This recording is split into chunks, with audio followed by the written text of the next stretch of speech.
A lot of HVAC owners, they ask, I need SEO right away. You don't need SEO right away. This is 100%. Marketing doesn't work. If you're only starting and you're making the revenue under 1 million, I would start from the platforms and channels which will generate leads and revenue right away in the short term.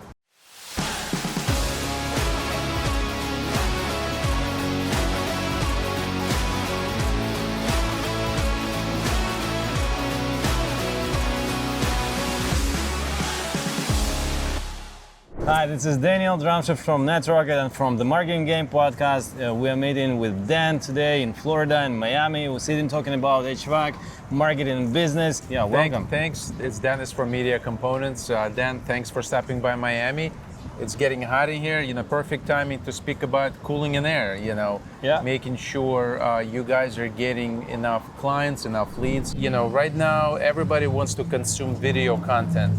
Mm-hmm. From your client's experience, for example, this major big client of yours, do they invest into video production to help their brand themselves? What kind of channels, what kind of mediums, what kind of videos they do to really get out there? They do invest in that, and I will share. So I like video content when clients use it, even if they are under 5 million in revenue and they started with video content, that's great. So do it. If you're thinking about that, just do it, and definitely it will work. So the first thing where you can use it is just ask for video testimonials from your clients. And you can put them on your website, in your socials, in your Google My Business profile, everywhere. Mm-hmm. You will distribute it, and you will show that you work with the real people and they love what you're doing.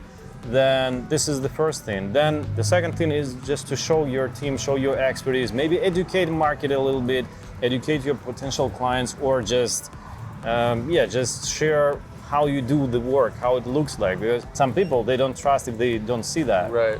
At least you have to have pictures, but video speaks very good. Video just elevates your brand to even more, and you're actually showing legitimate people in business and testimonials. So there's no arguing about you being a professional company. If you have a video, you have professional testimonials. And I always, when I'm doing the research, I like to look at the reviews. I like to check them out for videos and do a little bit of research. So I think more and more people are getting educated. They do research of a vendor before they commit to them. Yeah. So I think videos is important.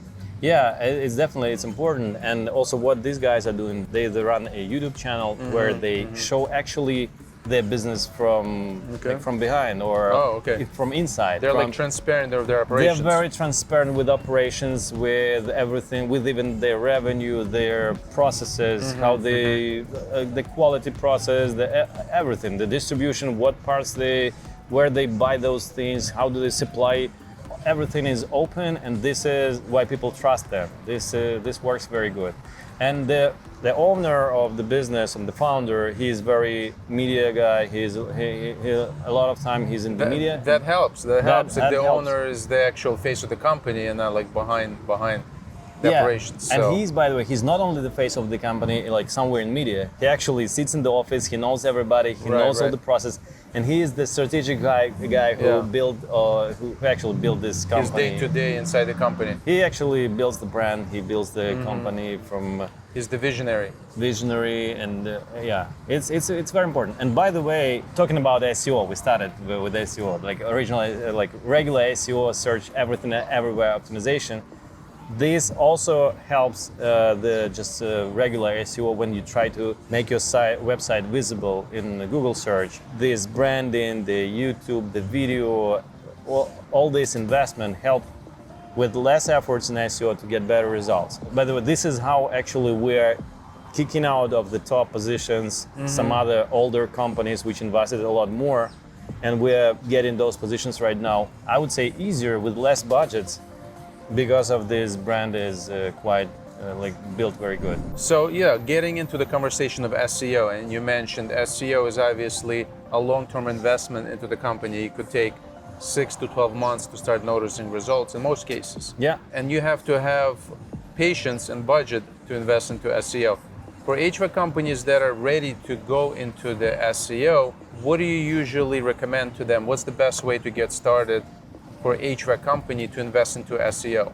What type of content? Because SEO carries a lot of different things. It's content, blogs, link building, this, that. Yeah, you know that. What's your, I don't want to say share your secret formula, but for a HVAC company watching, they're thinking about SEO. What's the best way to jump into that? I would say is that SEO is a very risky channel. Yeah, just consider that. When do you offer a guarantee when you do SEO? No guarantees. Google says that nobody can guarantee SEO I say the results. same thing to my clients. They say, well, I'm going to do SEO.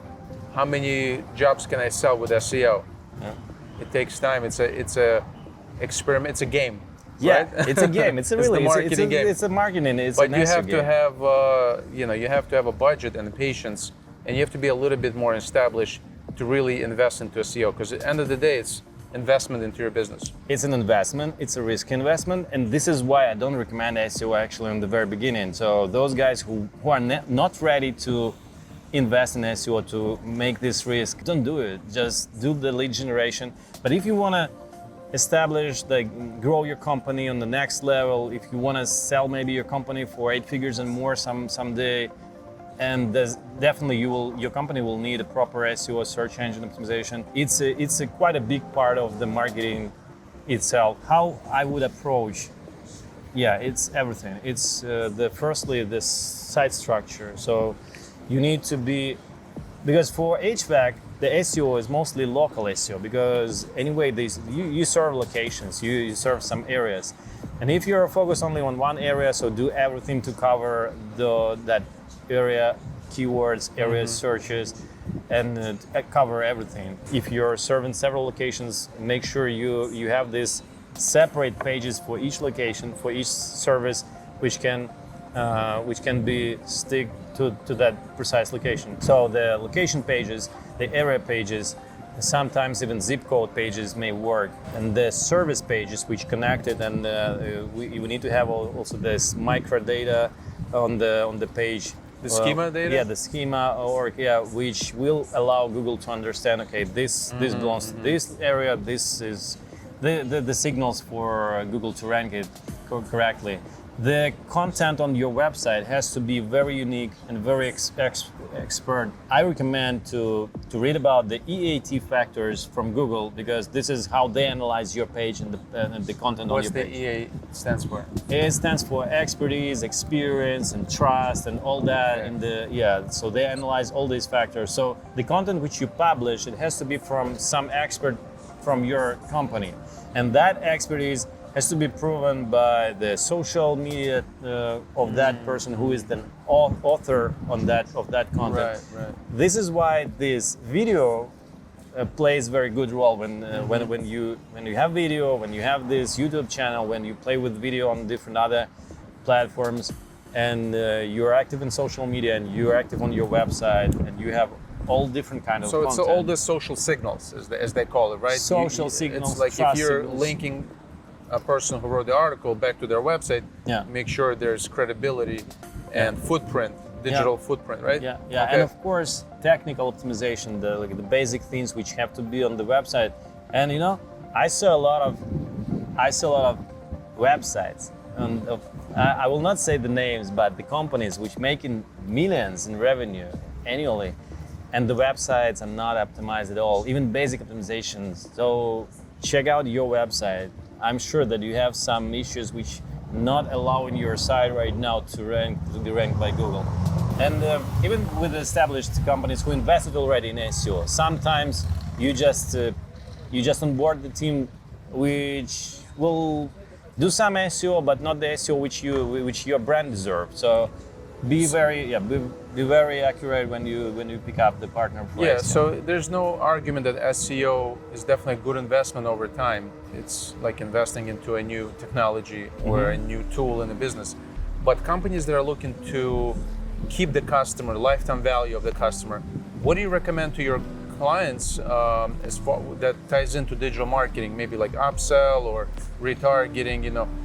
If a customer in HVAC business wants to keep the customer for a long time, what strategies do you implement? I would recommend you, like inside even your team, you can organize that. So you have a base of the clients which you served already, and then during the low season, actually, what everybody is doing, you try to understand maybe what they need. Maybe right now you check out when was the last inspection. You you become more active in like communicating with clients which you had before. So not only lead generation, because there is not so much demand on the market, but you can generate demand from the existing clients or from the previous clients. So basically tap into your existing customers and try to upsell and just touch base with them. Resell maybe maintenance agreements. Maintenance also may work. I know that, guys, not everybody likes maintenance because it's lower checks, but it keeps you busy. It keeps some revenue like on a stable basis, so you can make some plans. Actually, the more maintenance clients you have, the more new jobs, repeated orders you have. Right. If their system breaks down, they're going to go to you to build a new system. I was going to say also, as part of the HVAC marketing, maybe you can touch upon how important it is to constantly communicate with the customers using email marketing. Yeah, definitely. This is why this is how you can also try to build your brand, because you're not only selling them things or services each time. You can educate, you can have fun, you can have some maybe even events if you can afford that, if you can organize that. You can even make some networking events for your clients. If you're an area-based company and you'll be known in your area, you can sponsor even some events which are locally based. So email is a great way to kind of stay on top of emails also, because people read emails still. So you can email them something interesting or something useful, sometimes promotions, but just if you want to sell something, of course, and if it's a great offer, just of course distribute it. Make it visible, so you show it. And what I noticed some customers in my base is they really focus on the upselling, reselling during the slow times. If it's like right before the summertime where people are not turning their systems on, they're focusing on getting ready for the summer by offering lucrative promotion, like irresistible offers. So during the off-peak season, think about how you can offer certain things that people might be getting ready to shop around for, right? Yeah, correct. Okay. And some of the companies, they even slow down the advertising budget during the summer season because they can't handle it. That's a good problem to have. Daniel, we're talking about really great strategic things you can apply to your HVAC business. And the hot topic right now is AI, right? So, I use AI in my business. We covered that in the previous episode. How are you guys using AI technology to scale your HVAC clients? AI is everywhere, and you know that, and you guys also know that, and I'm sure that you use AI in your daily communication or daily business processes and marketing as well. So the easiest thing, and what we're also trying to implement right now, is the first communication, where we can pick up the text or calls when the office is closed. This is definitely what you should consider for your business, because when everybody is somewhere and you cannot really communicate with the client, AI can do this very, very good. And then the second thing is then when you can set up automations in your CRM. If you use like any CRM which you're using, even the most simple ones like Go High Level, you can automate it this way. Then your technician is going, let's say, out and to visit a customer and for an estimate or a consultation. You can send these things this is like small things for client care, customer care. You can send a picture of the technician who is coming with a short text like, this is Dan, for example. This is Dan. This is how I look like. I'll be in an hour visiting you, so we'll see each other soon. So this will. It's an automation. It's more personal. It's more personal. It can be automated with the help of AI and CRM, which is built-in AI and so on. If you have some language issues with the client, you can use it for translation. That's easy nowadays. I would still do it step by step, because sometimes what I saw, even when it's on the client side, when they try to automate a lot of things with AI or automation, it may play not a very good role. So do it step by step and just see the business process or any micro business process. And if you understand that this can be automated or made by AI, just do it and see if it really works. And first, keep it simple, because you don't want the customer to get a super duper spam template message that just looks like AI. Really try to personalize for each company and get a little creative with your branding, right? If your brand has like a mascot or a slogan, put that into your messaging and train the AI to speak in a tone where it's a little more humanized. Yeah, and even Google My Business reviews. I know that some companies, they still try to make it themselves, or managers doing that. You can easily do it with the AI technology, and it will be maximum personal and quick and unique. And if you want to make it even better, of course you can rewrite it then. But anyway, with AI it will be quick and fast, and you will answer all the reviews which you have. Speaking of reviews, what would you say it's like a time frame? How many reviews should be getting a week to keep growing? It depends, of course, on the market size, on the company size, who else you have in competition. I can give you another example of a trick which you can use. Because sometimes when you open a new location and you don't have much business there and you don't have many clients which can leave a review, and the location is already has some competition, and there may be companies which has hundreds or thousands also reviews. Think about what small jobs can you accomplish, or consultations or jobs which you can accomplish and ask for review, and you can make them more. It's not about profit, it's not about revenue, but it can be about the branding and the investment. You replace a filter, ask for review. You fix a little thing, ask for review. The bottom line is if the customer is happy with your service, or even if you had a good phone conversation, you offered some value, ask for a review, right? Yeah. When it's a value, you can definitely ask for a review. This is what actually we are doing after we perform a webinar or workshop, or even this video. So if you like this kind of video, you are welcome, and I appreciate if you leave a review. It was valuable for you. So do it for yourself. We do it to promote our company. Those HVAC companies who still does, because some of the guys they used to do appliance repair or some this kind of works. If you have these services still, so you can of course push your Google My Business and other platforms, and Yelp also with these small jobs, the low ticket jobs, but you will have a lot of them. Even if you don't want them, if you don't earn profits there, or if you want to do only high ticket, you can start with this only an investment in marketing. This can be a little trick. And of course, if you're doing some business somewhere, and you start in a new location, you can also ask your clients to leave a review on another location. It's a tricky thing, of course, and Google understands that the clients who is leaving a review didn't visit that location, but in the practice it works. I wouldn't recommend doing this 100% like that. But anyway. Yeah, that was kind of my question. Let's say a company has 3 locations, but in reality they're remote, they're driving around. Which location should they be asking review for, or should you try to segment it and keep the reviews on all the locations, or focus on one location? How would you do it? It can be done different, several ways. Depends on the competition again. Let's say your competitors in the area have each has 100 reviews, and you have 20, you have 10. So better, I would promote the first location, the main location, to make more reviews than them, and this may work better for marketing for lead generation.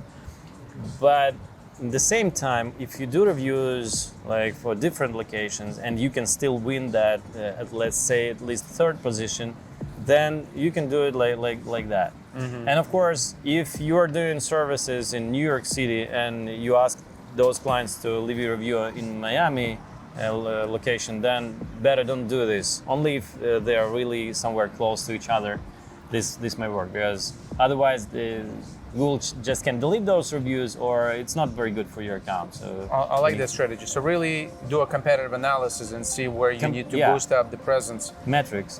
You see, you need to think numbers. That's a great idea. And you mentioned you do webinars. Where we do it. Okay, on this channel? On this channel, we do it we place it to the Marketing Game channel, which I host. And actually, this is a part of quite a new project which I launched this year. I launched the HVAC contractors marketing school. I want to educate the marketers. It's not about selling some services, it's about education, because the more I educate myself, the more I want to share. I also want all my team to see all those educational videos. Sign me up. I always like learning. Yeah, welcome. But if you guys are also looking to get information and updates about the industry in itself, I'm very active in HVAC. It's one of the niches that we're focusing this year and going forward. Me and my partner, who's been involved with the HVAC for 20 years, working in their business. Her name is Cindy. She was working with actual manufacturing. So we've been to the AHR Expo. We decided to launch $1 Million HVACR. So it's a community and also an agency to help not just B2B, but also the manufacturing and the brands to stand out and connect with the contractors. And we're started our own channel. It's called $1 Million HVACR. We'll link it below. If you want to get updates about the brands, about the networks, about the communities or local events around the nation, check it out, and we would love to have you guys as a subscriber. So then, we spoke about different levels of companies, startup, medium, big enterprises. What would you recommend as far as the budget? And once you answer that question, what's a potential client acquisition cost a company should forecast in order to budget out and invest into their digital marketing? Yeah, that's a question which almost all owners usually ask, and marketers also trying to figure out what is the best price per, click and lead and acquisition and contract. Usually I explain it in numbers. So I calculate everything and understand, okay, let's imagine we have a company with the revenue of 1 million or 10 million, whatever is easier for you to calculate, 1 million. And then the budget, the overall marketing budget, which we need to spend to generate such a revenue, usually stands between 10, 12, 15%. It depends on how aggressive you want to be in the market, how aggressive you want to grow. If you are very aggressive and you are like a startup which has some investments and you can burn some additional marketing budget to just grow faster, you can even spend 18 up to 20%. But then it makes less profit, of course, in your P&L. Okay, you figure out the number. Let's say 10%. You take 100,000 a year in marketing investment. You spread it around the month and between the channels which you use. And this is actually how you find out if there is enough money and sufficient funds for SEO, for example, or for any channel which you want to work with. And then how to calculate what is the best price for a lead from each channel and the acquisition cost. And again, calculated from the ticket which you're selling. If you're selling low ticket, then again 10% would be acquisition cost, and the conversion rate you calculate. Let's say you got 10 leads. 10 leads give you the answer. 8 leads answer it. 80%. The 2 leads somewhere disappearing somewhere. So you got out of 10, you got 8 qualified. Then you have 70%, or let's say 7 leads are good to meet with your estimator.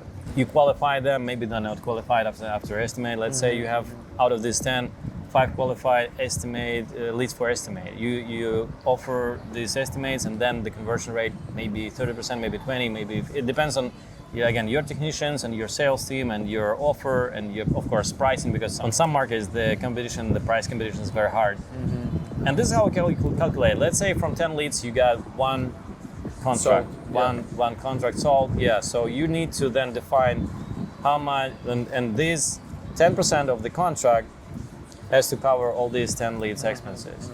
And of course, if you see that it's not so profitable for you, if it's 20%, not 10, then you need to understand maybe the funnel works not very well. Maybe you can play with the conversion on some stages of the funnel. So it's not only about the marketing cost. Again, it's combined, the marketing and sales. Right. And this is how so you need just to target, okay, I need 10% per contract. So on average, 10% of your annual revenue. Yeah, if you're on these numbers, then you're good. Even if you're a bit higher, then you need to analyze more if you like this, these figures are okay for you. If you're less than that, I would think about maybe invest just not so much, and this is strategically on the long term, it can lead maybe to not the very good direction. You may be happy because you earn more, the profits are higher than 5% maybe higher, because if you spend not 10% but 5% to marketing, then you get 5% more on profits. But again, this maybe not enough then budget for branding, for all that stuff. Right. Somebody's looking, they're thinking about jumping into digital marketing. specifically in HVAC, what would be the first best platform? I know we spoke about this briefly, but would it be Google, Facebook, Yelp? Where do they get the best bang for their buck initially? Like, where's the most qualified lead for HVACs? In my opinion, I would use maximum like the multi-channel. I like multi-channel marketing. Well, I know we can do multi-channel, but if it was just one platform. Just one platform? No, one platform? No, I wouldn't. I would do at least 3. I would pick up at least 3. So again, it would be Facebook, it would be Google Maps, and it would be Google Ads also for those locations where you can manage that and where you can sell high tickets and it will be profitable. Yeah. What if a company cannot afford 3 channels? What if they just want to focus on one channel? If you have very limited budget, by the way, the limited budget. You're right. If you have very limited budget and you don't want to spread it around different channels, because it doesn't make sense to invest like 1,000 here, another 1,000 there, and so on. So just pick up.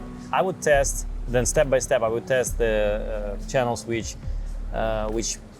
is better for my area. So I would test Yelp, Facebook ads, because Google My Business. Yelp is number 1, you're saying? It doesn't matter if Google. Google depends on the website. The website has to have a lot of content. So check out your website. If you think or if your website converts very good, this is actually your expertise. You know that the better your website is structured, the better content is there, the easier is the conversion. Mm-hmm. If you like the website, if you think that it will convert, of course you can also lead traffic from Google search ads to your website and see how it converts, and if it delivers really good quality leads and sales, and then check the other channels, and you will see where's the best lead for your area. Again, if you want to focus only on one, or choose precisely and focus on 1 or 2 channels. And how long do you think somebody should monitor? A month, 2 months, 3 months for one channel? For one channel, usually I would take 2 months minimum, because 1 month if you run ads for 1 month and then you just say, okay, forget it doesn't work. Right. You can just leave money on the table, because sometimes the best result comes after 2 months, even in paid traffic. It takes time for the learning phase. For the learning, and both, by the way, in Facebook ads and maybe Yelp also ads, also maybe they're doing the same way. 2-3 times 3 months is better. Mm-hmm. And with the Google My Business, I would do it yourself, at least something each day, each week. It's the Google My Business. It's definitely not the channel which you want to stop or while you're doing something else, while you're testing other channels. So it's definitely by default has to be done. And if we're talking about the lead generation channels, then you can play with one by one. Awesome. I think that's a good advice for anybody starting out. Just focus. Marketing is a marketing game. You got to experiment, do A/B testing. But if you want if you want to achieve good, successful outcomes, you have to be involved and look at the metrics. Yeah. And then really, you can't just set it and forget it. Marketing, it's one of those things. Even if you have a partner, you have to kind of analyze the data. And don't forget to brand your car, because if you brand it very good, then it will be visible, and this is free advertising. Not very free, not totally free, but it will really. Also, you'll get leads from there, and you can also track them. When you place your number or the QR code, you can track it, and you can see what kind of leads you're getting from the truck. And if you're limited on budget on the wraps, start with the magnet, or it's called partial wrap. You can wrap just your side or just the front. I haven't seen one contractor that did not have graphics on their vehicle. It's just a no-brainer. I would start with that first. Yeah. And that's not really digital marketing, but what Daniel said, make sure you're tracking the phone number so you can see that the calls are coming from the truck. Just as a last statement, don't take it too seriously. It's a game. It's a game, and we're playing games in business, playing games in marketing. So we can play this game together, or you can play this game together inside your team. But do your best. Just do something. I hope that was valuable. Keep in touch with us. Keep in touch with me. Keep in touch with Denis and his team also, and we will share more information about HVAC marketing and generally marketing in different trades and different niches. Check out the HVAC Academy you're launching, right? What's the website going to be for it? It's going to be the website, it's going to be the lessons, but this year we'll make it totally free. We'll think about the next year, how it will transform. And we can also meet on some conferences, and maybe next year in Las Vegas. The next AHR Expo is going to be in Las Vegas. Yeah, so see you there. They usually do it Las Vegas and Orlando. We'll see you in Las Vegas. Thanks for watching. See you. Bye. Take care.